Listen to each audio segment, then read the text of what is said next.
Hello viewers, दृष्टि IAS के editorial analysis में आप सभी का स्वागत है। इस सेक्शन में हम अलग अलग न्यूज़पेपर्स और न्यूज़ पोर्टल से आपके लिए एडिटोरियल्स चुनते हैं, जिससे आपको भारत सहित विश्व में होने वाली अनेकों घटनाओं के बारे में विस्तार से जानकारी मिल सके। इस सेक्शन में सबसे पहले दिए गए एडिटोरियल को हम अपने यूपीएससी सिलेबस से लिंक करते हैं। उसके बाद कुछ महत्वपूर्ण की पॉइंट्स और अंत में कुछ इंपॉर्टेंट कॉन्सेप्ट्स जो कि यूपीएससी एग्जामिनेशन पर्सपेक्टिव के लिए महत्वपूर्ण है, उन्हें देखते हैं। डियर व्यूअर्स, हम आशा करते हैं कि दृष्टि आईएएस की तरफ से लिए गए इस इनिशिएटिव को आप काफी पसंद करेंगे और आपके सुझाव हमारे लिए अत्यंत महत्वपूर्ण हैं। तो कृपया कमेंट सेक्शन में अपने सुझाव जरूर दें। तो चलिए बिना किसी देरी के शुरू करते हैं आज का एडिटोरियल एनालिसिस। प्रिय व्यूअर, यह वीडियो अंग्रेजी में भी उपलब्ध है। देखना चाहें तो आप हमारे इंग्लिश चैनल दृष्टि आईएएस इंग्लिश पर जाएं। आपकी सुविधा के लिए इस वीडियो के डिस्क्रिप्शन में इंग्लिश वीडियो का लिंक भी दिया गया है।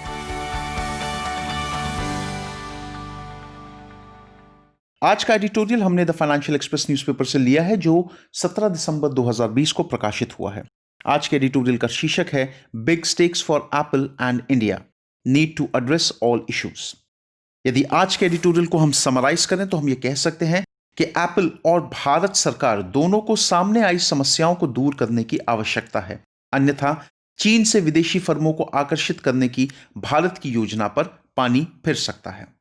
यदि आज के एडिटोरियल को हम अपने यूपीएससी सिलेबस से लिंक करें तो हम उसे जीएस पेपर 3, जिसमें सेक्शंस जैसे कि Indian economy, issues relating to planning, mobilisation of resources, growth, development, employment, inclusive growth, issues arising from it, government budgeting, effects of liberalisation on economy, changes in the industrial policy and their effects on industrial growth इत्यादि से link करके देख सकते हैं।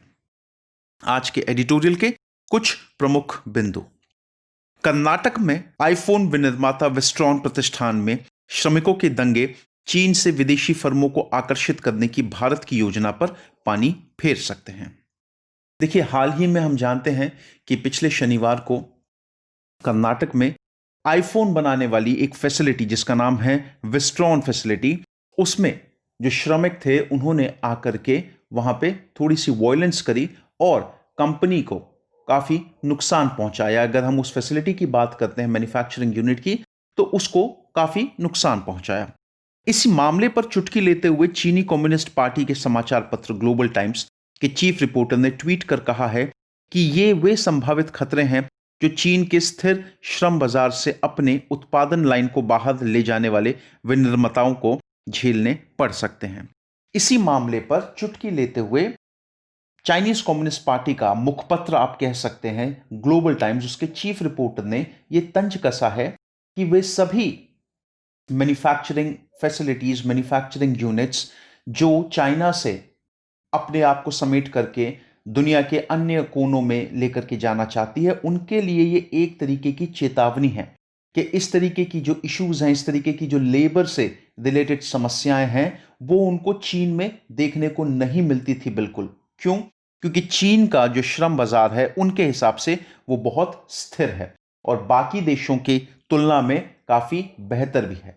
बाकी देशों में श्रम बाजार की अगर हम बात करें तो बहुत सारे इश्यूज हैं यदि हम लोग चीन के इस पर्सपेक्टिव को देखें। ट्वीट में फॉक्सकॉन के टेरीगो पर फप्ती कसी गई है और यह कहा गया है कि क्या वे आईफोन उत्पादन लाइन को भारत ले जाने के लिए अफसोस कर रहे हैं। इसी ट्वीट को आगे बढ़ाते हुए चीफ रिपोर्टर ने यह कहा है कि जो फॉक्सकॉन वो भी आईफोन की यूनिट्स जो है वो उनको असेंबल करती है, उनको बनाती है। कहा गया है कि क्या अब फॉक्सकॉन के जो अधिकारी हैं वो जो आईफोन की बनाने वाली जो लाइंस हैं उनको जब उन्होंने इंडिया में शिफ्ट किया तो क्या अब उनको इस बात पर अफसोस हो रहा है कि क्यों उन्होंने अपनी इन सभी यूनिट्स को चाइना से रिलोकेट कर लिया भारत में। यह रेखांकित करता है कि केंद्र और राज्य सरकार के साथ साथ एप्पल कंपनी के लिए यह कितना महत्वपूर्ण है कि वे इस मामले की पूरी जांच करें और त्वरित सुधारात्मक कदम उठाएं ताकि देश में और कहीं एप्पल या किसी अन्य प्रतिष्ठान में ऐसे दंगे ना हो।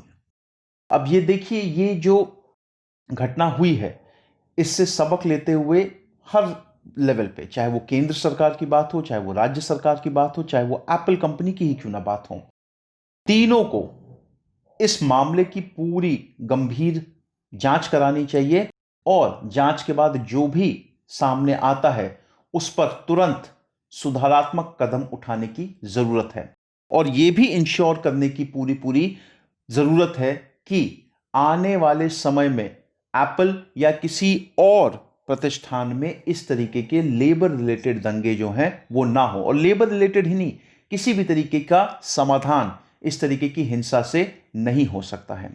इससे पहले कि हम लोग आगे बढ़े, थोड़ी सी जानकारी जरा विस्ट्रॉन कॉरपोरेशन के बारे में पता कर लेते हैं। विस्ट्रॉन कॉरपोरेशन एक ओरिजिनल डिजाइन मैन्युफैक्चरर है ताइवान का। एसर इंटरनेशनल, एसर के लैपटॉप्स आप लोगों ने देखे हुए थे। विस्ट्रॉन जो है वो एसर की भी मैन्युफैक्चरिंग किया करती थी। इसी प्रकार एक और प्रतिष्ठान है जिसका नाम है फॉक्सकॉन। फॉक्सकॉन का यदि हम लोग बात करें तो उसका नाम है होन हाई प्रिसिशन, होन high precision industry private limited, होन हान इंडस्ट्री। आप यहां पे देख सकते हैं ट्रेडिंग जो होती है वो फॉक्सकॉन के नाम से, फॉक्सकॉन टेक्नोलॉजी ग्रुप के नाम से करती है। यह भी एक ताइवान की multinational electronics contract manufacturer company है जिसका headquarter new Taipei city Taiwan में है। वर्तमान परिदृश्य के संदर्भ में अगर हम लोग देखें तो विस्ट्रॉन ने कारखाने के कुछ हिस्सों पर श्रमिकों के इस हमले में 26 से 52 करोड़ रुपए का नुकसान होने की बात कही है। देखिए, जब विस्ट्रॉन के अधिकारियों से जब पूरी बात की गई तो उन्होंने बताया कि इस हमले में लगभग 26 से 52 करोड़ रुपए तक का नुकसान जो है वो विस्ट्रॉन को हुआ है। बताया यह जा रहा है कि श्रमिकों का यह दंगा मजदूरी का भुगतान नहीं किए जाने और बदहाल कार्य परिदृश्य के प्रति आक्रोश के कारण हुआ। कुछ न्यूज रिपोर्टों के अनुसार सप्ताह के 6 दिन 12 घंटे प्रतिदिन, जिसमें 30 मिनट का एक ब्रेक और 10-10 मिनट के 3 ब्रेक की बात कही गई है। जब मामले की जानकारी की गई तो यह बताया जा रहा है, कई लोगों का, श्रमिक पक्ष का कहना यह है कि यह दंगा इसलिए हुआ क्योंकि लोगों को मजदूरी का भुगतान सही समय पर नहीं किया जा रहा है। साथ ही साथ जो कार्य परिदृश्य है वो वर्किंग कंडीशन बहुत ही खराब है। कई न्यूज रिपोर्टों की माने तो यह भी कहा जा रहा है कि श्रमिकों से यहां पर 12 घंटे प्रतिदिन, हफ्ते में 6 दिन काम करवाया जाता था और इन 12 घंटों में जो श्रमिक थे उनको आधे घंटे का 30 मिनट का एक ब्रेक और 10-10 मिनट के 3 ब्रेक दिए जाते थे। चूंकि विस्ट्रॉन के वर्क रोल में शामिल श्रमिक सप्ताह के 6 दिन 8 घंटे प्रतिदिन के हिसाब से कार्यरत थे, जबकि कॉन्ट्रैक्टर के वर्क रोल में शामिल श्रमिक सप्ताह के 4 दिन 12 घंटे प्रतिदिन, एक ब्रेक, एक भोजन और 2 नाश्ते के हिसाब से कार्यरत थे। एप्पल कंपनी को विचार करना चाहिए कि क्या कार्य के ये घंटे उचित हैं। अब जब थोड़ा सा और जांच पड़ताल की गई तो विस्ट्रॉन के पक्ष से यह बात निकल करके आई कि विस्ट्रॉन कंपनी के जो पे रोल्स पर, जो कार्य रोल पर, वर्क रोल पर जो श्रमिक नियुक्त हैं उनको हफ्ते में 6 दिन 8 घंटे की उनकी ड्यूटी होती है। वहीं जो कॉन्ट्रैक्टर के थ्रू जो श्रमिक आए, देखिए कई बार ऐसा होता है, कोई जो मैन्युफैक्चरिंग फैसिलिटी है यदि उसके पास पूरे वर्कर्स नहीं है, मान लीजिए एक ऐसा प्रोजेक्ट आया जहां पे उनको एकाएक बहुत सारे मजदूरों की आवश्यकता है लेकिन वो उनको परमानेंटली हायर नहीं कर सकते, तो होता क्या है, ऐसे कॉन्ट्रैक्टर्स को कॉन्टैक्ट किया जाता है जो उन्हें वर्कर्स उपलब्ध कराएं। तो कंपनी का जो पूरा का पूरा सेटिंग होती है वो इंडिविजुअली हर एक वर्कर से ना होकर के कॉन्ट्रैक्टर के साथ होती है और कॉन्ट्रैक्टर को ही पैसा दिया जाता है। उसके बाद कॉन्ट्रैक्टर अपने हिसाब से जिसकी जितनी सैलरी तय हुई है वो कॉन्ट्रैक्टर उनमें बांट देता है। तो यह कहा जा रहा है कि जो श्रमिक कॉन्ट्रैक्टर के थ्रू आते थे उनको हफ्ते में 4 दिन और उनके जो काम करने के जो घंटे होते थे वो होते थे 12 घंटे। इन 12 घंटों में उन्हें एक ब्रेक मिलता था, एक भोजन और साथ ही साथ 2 नाश्ते ये उपलब्ध करवाए जाते थे। अब इस पे सबसे बड़ी बात यह है कि एप्पल कंपनी को आकर के इस मामले में देखना चाहिए कि क्या कार्य करने के ये जो घंटे हैं ये उचित हैं, क्या ये जो इंडस्ट्रियल के जो नॉर्म्स हैं क्या ये उसके अनुरूप हैं या नहीं हैं। इसके साथ ही जबकि एप्पल को विस्ट्रॉन को समय पर भुगतान करना चाहिए और विस्ट्रॉन कॉन्ट्रैक्टर को समय पर भुगतान करे, एप्पल को यह भी सुनिश्चित करना चाहिए कि उसके वेंडर जिन कॉन्ट्रैक्टरों की सेवा ले रहे हैं वे श्रमिकों के साथ उपयुक्त व्यवहार रखते हों। देखिए ऐसा ये हम कह सकते हैं, और होता ही होगा शायद, कि एप्पल कंपनी जो है वो विस्ट्रॉन कंपनी को समय पर भुगतान करती होगी। विस्ट्रॉन कंपनी जो है वो कॉन्ट्रैक्टर्स को, अपने श्रमिकों को समय पर भुगतान करती होगी। लेकिन मुद्दे की बात यहां पर यह है कि एप्पल कंपनी को इस चीज में भी आकर के जांच करने की जरूरत है कि जिन कॉन्ट्रैक्टर्स को एप्पल कंपनी के वेंडरों ने हायर किया है, क्या वो कॉन्ट्रैक्टर अपने वर्कर्स, अपने लेबर्स को सैलरी, सही सैलरी दे रहे हैं, उनके साथ उपयुक्त व्यवहार कर रहे हैं या नहीं कर रहे हैं। इसको देखा जाना बहुत ज्यादा जरूरी है। अब यहां पे अगर हम लोग बात करें इसी के ही संदर्भ में थोड़ा सा और बेहतर से, तो हमें जरूरी है, अभी सितंबर में हमने देखा कि भारतीय सरकार जो है वो लेबर रिफॉर्म्स के संदर्भ में उन्होंने 3 बिल प्रस्तुत किए थे, उनको पास भी किया। अब अगर हम लोग देखते हैं कि भाई उन बिल्स की क्या उपयोगिता है, तो वो यहां पे हमें दिखाई दे सकती है। इससे पहले कि हम लोग थोड़ा आगे बढ़े, जरूरी है थोड़ी सी जानकारी उन तीनों बिलों के बारे में। तो सितंबर 2020 में हम लोगों ने देखा कि सरकार जो है वो नए श्रम कानून लेकर के आए हैं, और सरकार का कहना यह है कि नए श्रम कानून से देश के संगठित व असंगठित दोनों ही प्रकार के श्रमिकों को कई प्रकार की नई सुविधाएं मिलेंगी। इनमें वर्कर्स के लिए पेंशन और मेडिकल बेनिफिट्स शामिल हैं। वहीं अब कंपनियों को पहले ज्यादा अधिकार मिलेंगे। कर्मचारियों को नौकरी देना या निकालना उनके लिए अब आसान होगा। सभी श्रमिकों को नियुक्ति पत्र, अपॉइंटमेंट लेटर देना अनिवार्य होगा। उनके वेतन का डिजिटल भुगतान करना होगा। साल में एक बार सभी श्रमिकों का हेल्थ चेकअप भी अनिवार्य है। वहीं उद्यमियों के कारोबार को आसान बनाने के लिए भी कई सारे प्रावधान लाए गए हैं। अभी जो तीनों जो बिल थे क्या थे, थोड़ा देख लेते हैं। पहला जो था वो हम लोग देखते हैं इंडस्ट्रियल रिलेशन बिल। अब इंडस्ट्रियल रिलेशन बिल क्या है? इस विधेयक में कंपनी का अधिकार बढ़ेगा। जिन कंपनियों में कर्मचारियों की संख्या 300 से कम है, वे सरकार से मंजूरी लिए बिना ही कर्मचारियों की छंटनी कर सकेंगी। अब तक ऐसा वे कंपनी ही कर सकती थी जिनमें 100 से कम कर्मचारी हों। अब नए बिल में इस सीमा को बढ़ाया गया है। छंटनी की इजाजत उन्हीं को दी जाएगी जिनके कर्मचारियों की संख्या पिछले 12 महीनों में हर रोज औसतन 300 से कम ही रही हो। सरकार अधिसूचना जारी कर इस न्यूनतम संख्या को बढ़ा भी सकती है। नए कानून के अनुसार कोई भी कंपनी फैक्ट्री में काम करने वाले कर्मचारियों को सजा देने, निकालने, प्रमोशन में पक्षपात जैसे नियम पूरी तरह से कंपनी के हाथ में आ जाएंगे। दूसरा जो बिल था वो था सोशल सिक्योरिटी बिल।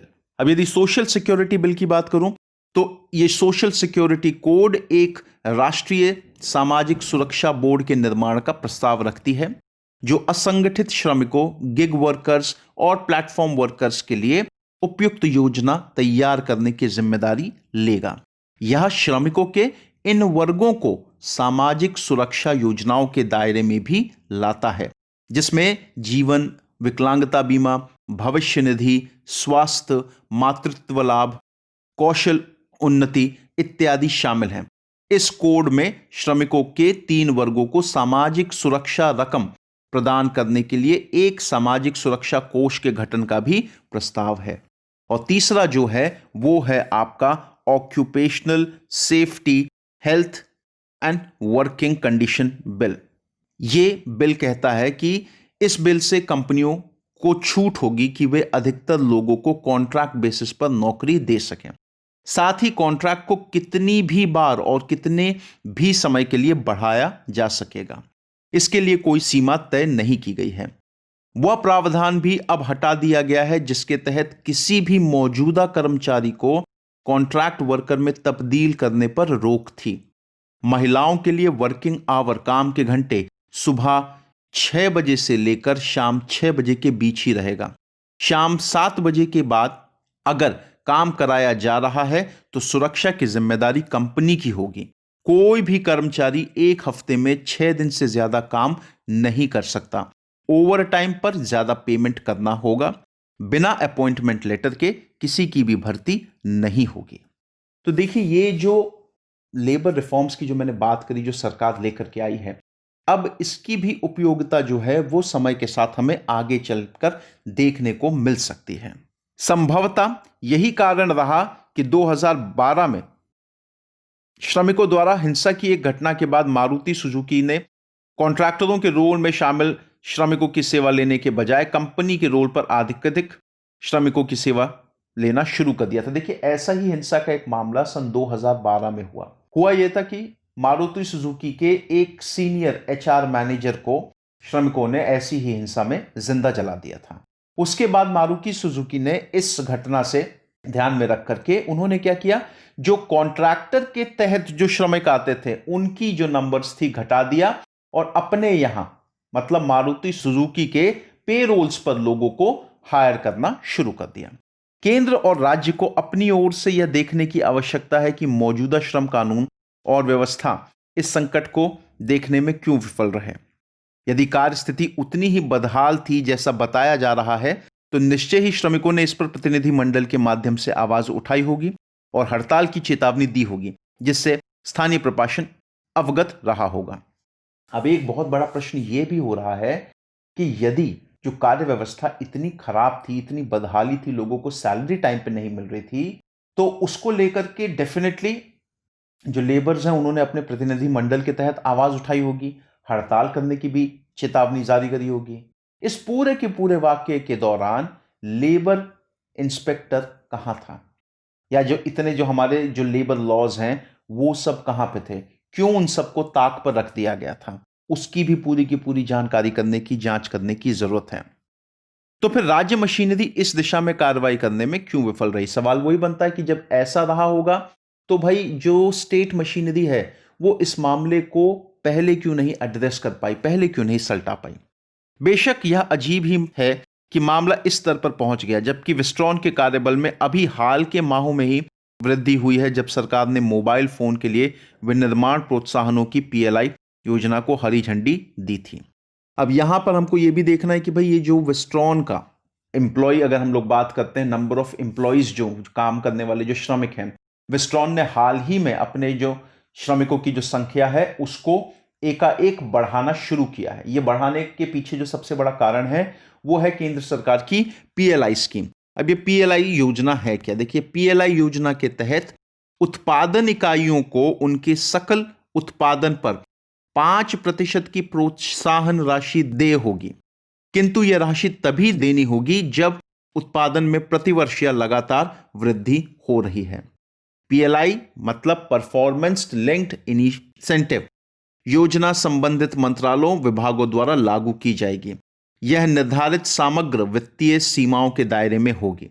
विभिन्न क्षेत्रों के लिए पीएलआई के अंतिम प्रस्तावों का मूल्यांकन व्यय वित्त समिति द्वारा किया जाएगा और इसे मंत्रिमंडल द्वारा ही अनुमोदित किया जाएगा। अब जिन क्षेत्रों के रेफरेंस में हम लोग बात कर रहे हैं, तो मुख्यतः इसको शुरुआत की गई थी मोबाइल फोन और फार्मास्यूटिकल इंडस्ट्री के लिए, बट बाद में 8 और सेक्टर जोड़ करके अब पूरे 10 सेक्टर्स में पीएलआई स्कीम को जोड़ा गया है। मुद्दे की बात यह है कि इस स्कीम के तहत यह कहा जा रहा है कि जितना ज्यादा कोई भी विनिर्माण कंपनी भारत में अपने उत्पादन को बढ़ाएगी वर्ष दर वर्ष, उसको 5% तक का लाभ मिलेगा, वो भी कैश इंसेंटिव मिलेगा। तो इस पीएलआई स्कीम के बाद विस्ट्रॉन ने अपने यहां पे अपनी उत्पादन क्षमता को बढ़ाने के लिए जो वर्कर्स के जो संख्या है उनको बढ़ाना शुरू किया, जिससे कि ज्यादा से ज्यादा प्रोडक्शन हो सके। आगे का रास्ता, क्योंकि केंद्र सरकार द्वारा निश्चित अवधि के अनुबंधों की अनुमति देने के लिए श्रम कानूनों में हाल के संशोधनों के पीछे भी यही मंशा थी कि कंपनी अपने रोल पर श्रमिकों की भर्ती करने के लिए उत्साहित हो, बजाय कॉन्ट्रैक्टर की सेवा लेने के जिनके परिचालनों की निगरानी कठिन है। देखिए, यही बात जो है वो अभी इन लेबर रिफॉर्म्स में भी इंट्रोड्यूस कराई गई। देखिए, होता क्या है, सरकार भी ये चाहती है कि कंपनियां ज्यादा से ज्यादा लेबरों को अपने पेरोल्स पर हायर करें, क्योंकि समस्या ये होती है कि जो कॉन्ट्रैक्टर्स के थ्रू जिनकी हायरिंग होती है, कॉन्ट्रैक्टर्स के थ्रू जो श्रमिक होते हैं, पूरे तरीके से निगरानी रखना उनके ऊपर बड़ा मुश्किल हो जाता है। ऐसा प्रतीत होता है कि यह संशोधन प्रभावी नहीं हो सके और सरकार को इस समस्या को दूर करने का प्रयास करना होगा। देखिए, ये तो कहना बहुत जल्दी होगी, कि पूरे तरीके से सरकार ये जो रिफॉर्म्स लेकर के आई एकाएक उसका इंप्लीमेंटेशन हो जाए, बट हां, ये देखने योग्य बात है कि सरकार ये जो सभी सुविधाएं ला रही हैं, ये दोनों के लिए, एम्प्लॉयर के लिए और साथ ही साथ एम्प्लॉय दोनों के लिए बहुत ज्यादा फायदेमंद है।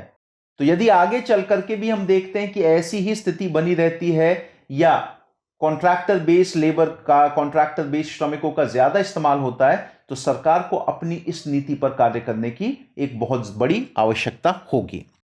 यह ट्रेड यूनियनों के हित में है क्योंकि उनके सदस्यों के लिए रोजगार के अधिक अवसर होंगे। ट्रेड यूनियंस को सबसे ज्यादा इसमें फायदा होगा। क्यों? क्योंकि उन्हीं ट्रेड यूनियंस के जो सदस्य हैं, जितने ज्यादा से ज्यादा लोगों को कंपनी के पेरोल पे काम मिलेगा, उतनी उनकी आमदनी जो है वो फिक्स्ड हो जाएगी, उनको खाली बैठने की आवश्यकता नहीं पड़ सकती। श्रम मंत्रालय के नवीनतम वार्षिक रिपोर्ट के अनुसार श्रमिकों की अशांति के कारण कार्य दिवसों का नुकसान 2015 में 4 मिलियन से घटकर 2019 में 1 मिलियन रह गया। भारत के श्रम कानून उद्योग विरोधी होने के रूप में कुख्यात भी रहे हैं।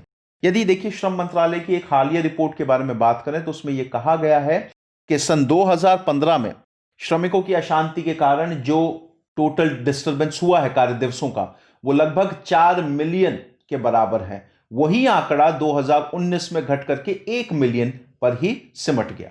साथ ही साथ कई बार भारत के ऊपर ऐसे आरोप भी लगते रहे हैं कि भारत में जो लेबर कानून हैं वे काफी ज्यादा उद्योग विरोधी हैं।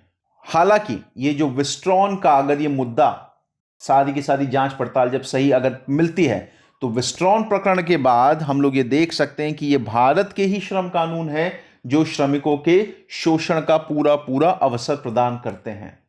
दोनों ही स्थितियों में, चाहे आप उद्योग विरोधी बोलें या शोषण के लिए रिस्पॉन्सिबल है बोले, दोनों ही केसेस में जो छवि गिरेगी वो भारत की ही छवि गिरेगी।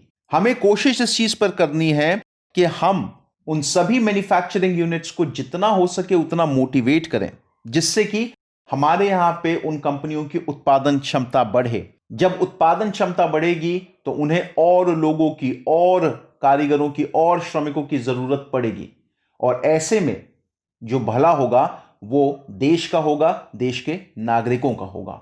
तो हमें एक ऐसी छवि बनानी है जिससे हम पूरे विश्व में जितनी भी इंडस्ट्रीज हैं सबको अट्रैक्ट कर सकें, सबको अपनी ओर खींच सके कि आप आइए और आप अपनी मैन्युफैक्चरिंग यूनिट हमारे देश में एस्टैब्लिश कीजिए। तभी हम लोग देख सकते हैं कि देश का और देश के लोगों का, दोनों का भला होगा। तो व्यूअर्स, ये था आज का एडिटोरियल एनालिसिस।